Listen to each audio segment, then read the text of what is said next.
नमस्कार दोस्तों। स्वागत है आपका हमारे YouTube चैनल एग्ज़ाम सभा में। और आज के हम इस वीडियो में बात करने वाले हैं सेंट्रल विजिलेंस कमीशन के बारे में। तो मैं आपको बताना चाहता हूं कि यह है हमारा चैनल एग्ज़ाम सभा, जहां पर आपको हर तरह के गवर्नमेंट एग्जाम से रिलेटेड वीडियो मिल जाएंगे। तो चलिए स्टार्ट करते हैं आज का वीडियो।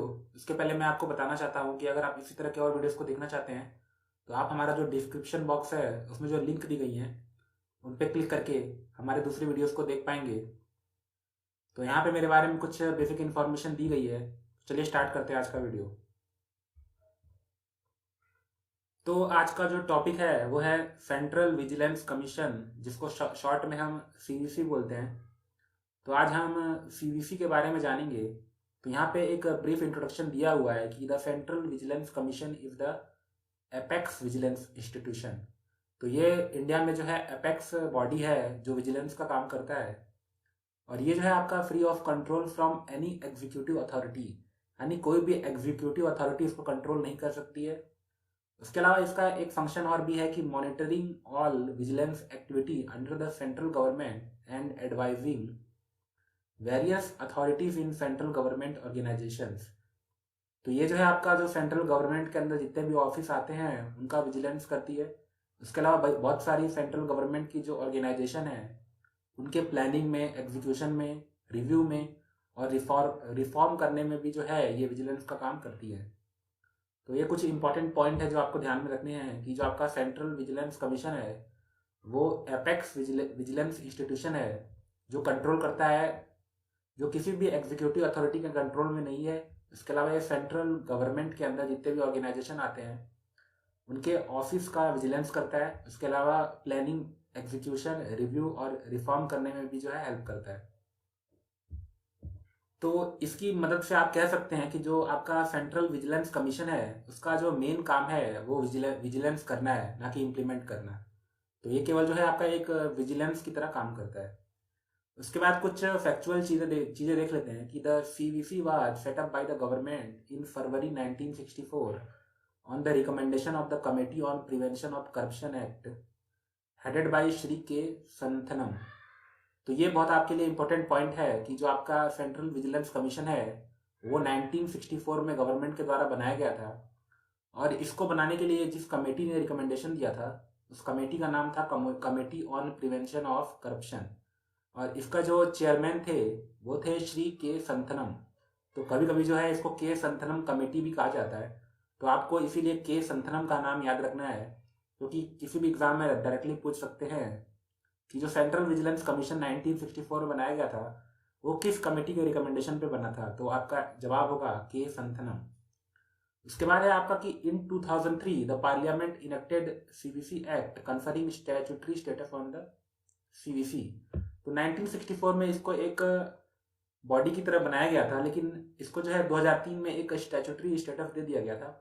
और इसको जो है पार्लियामेंट का एक एक्ट है सीवीसी एक्ट 2003, उसके तहत जो है इसको स्टैट्यूटरी स्टेटस दिया गया था।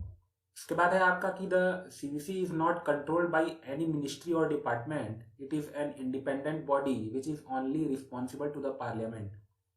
अगर आपने हमारे पुराने वीडियोस को देखा है जिसमें हमने सीबीआई के बारे में बताया था आपको, तो मैंने आपको बताया था कि जो सीबीआई है वो डायरेक्टली जो है आपका ministry of personal and public grievances के अंदर आता है।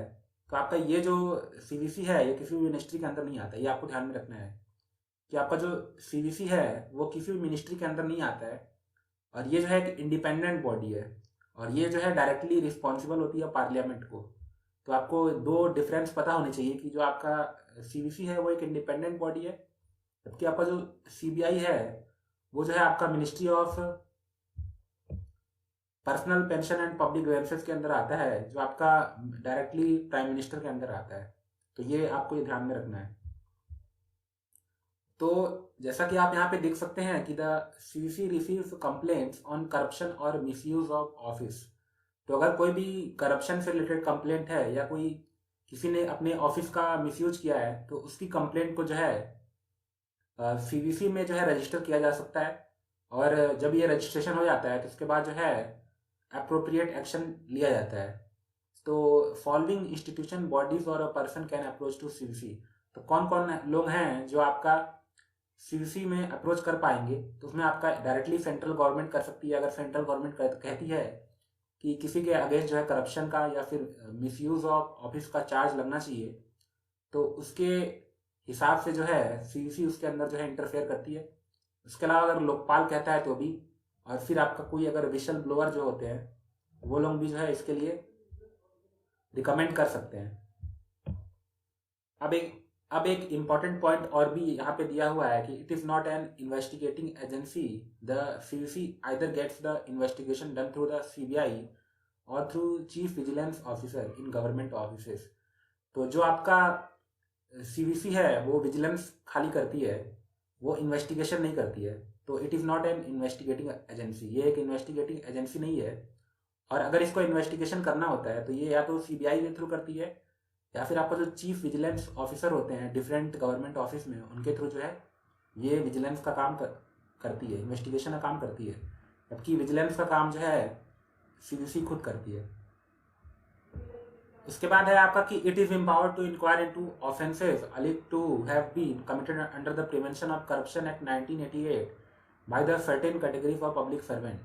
तो ये जो आपका सीबीसी है वो केवल उन्हीं मामलों में इंक्वायर कर सकती है जो आपका प्रिवेंशन ऑफ करप्शन एक्ट 1988 के अंदर आते हैं।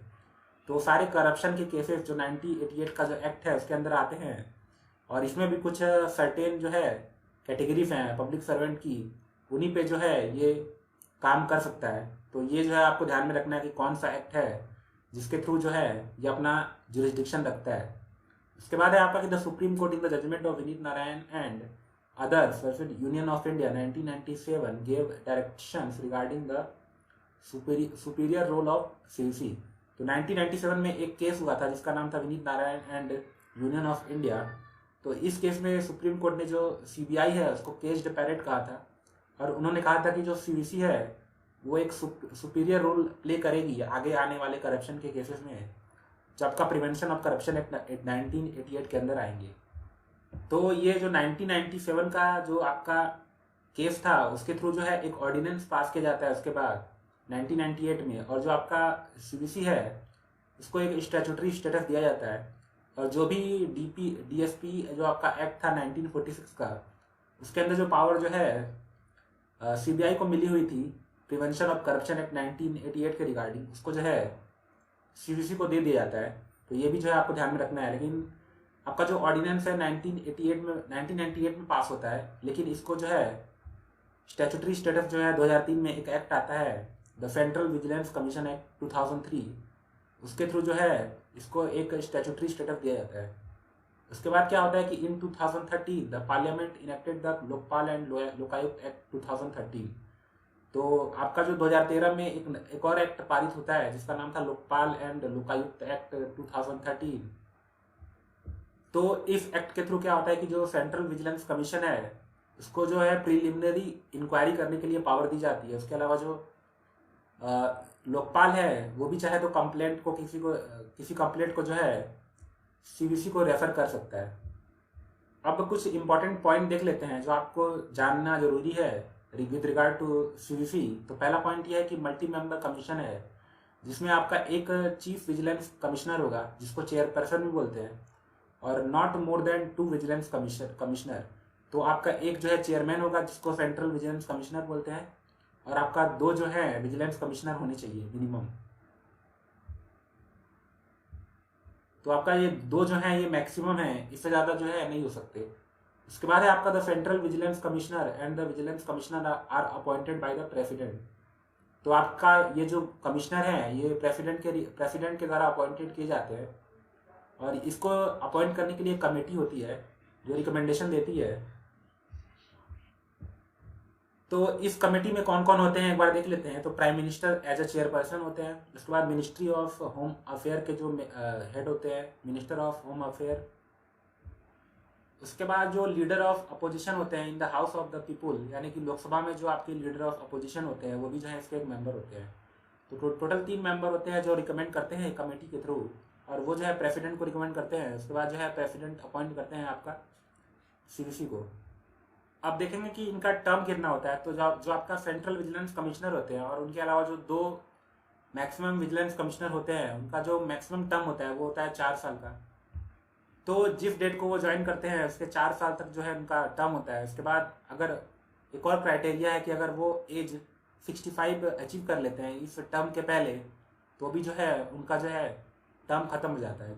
यानी कि 4 साल या एज ऑफ 65 ईयर दोनों में से जो भी पहले कंप्लीट हो जाए वो जो है इनका टर्म होगा। तो आज के वीडियो में इतना ही। अगर आप इसी तरह के और वीडियोस को देखना चाहते हैं तो आप हमारे चैनल एग्जाम सभा को विजिट कर सकते हैं, और डिस्क्रिप्शन बॉक्स में जो लिंक दी गई हैं उन पर क्लिक करके भी दूसरे वीडियोस को देख पाएंगे। तो अगर आपको ये वीडियो पसंद आ रहा है तो लाइक कीजिए, शेयर कीजिए, और हमारे चैनल एग्जाम सभा को जो है सब्सक्राइब कर लीजिए। धन्यवाद।